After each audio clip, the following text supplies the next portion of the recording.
This.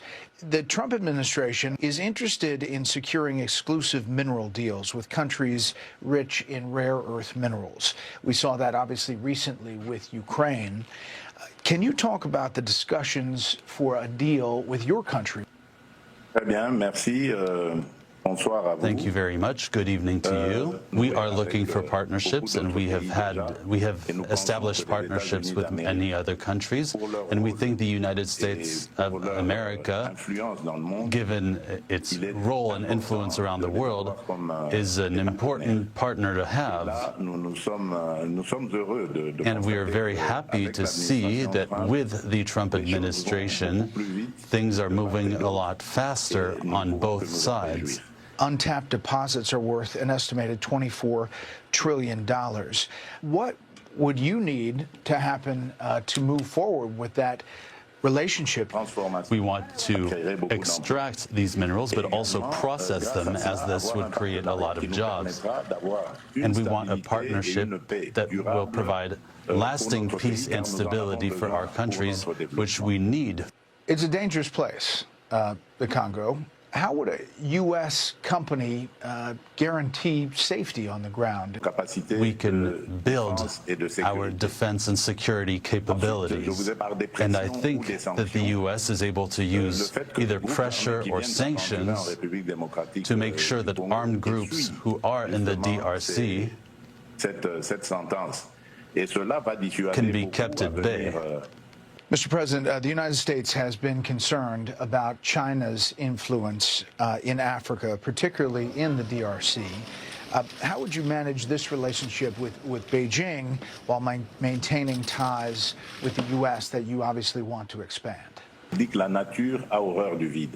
Nature abhors a vacuum, as the saying goes.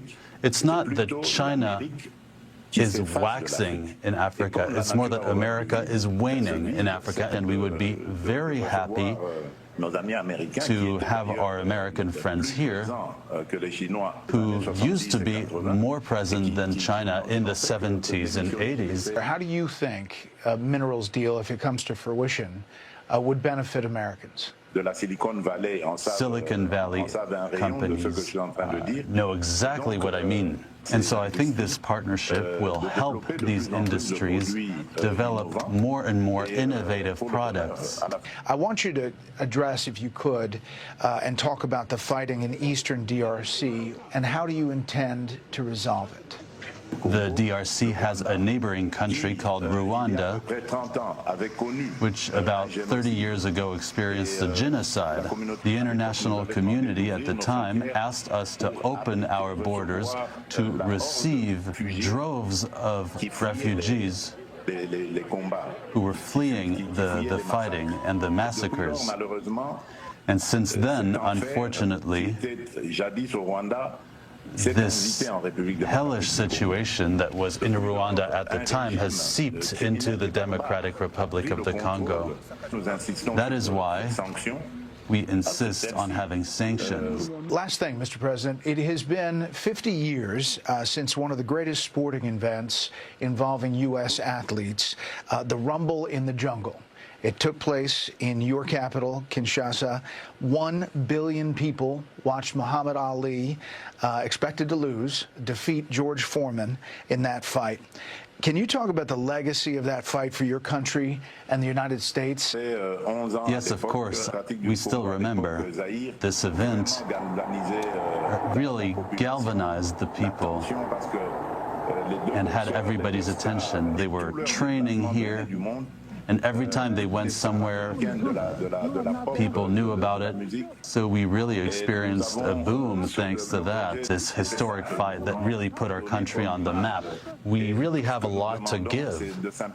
And all we ask is really for an opportunity to live in peace. Well, Mr. President, we appreciate the time, and we look forward to following all news out of the Congo and the DRC, and we'll follow this relationship with you and the U.S. Thank you very much, sir. Merci, Mr. Bayer. Thank you very much, Mr. Baer. Thank you.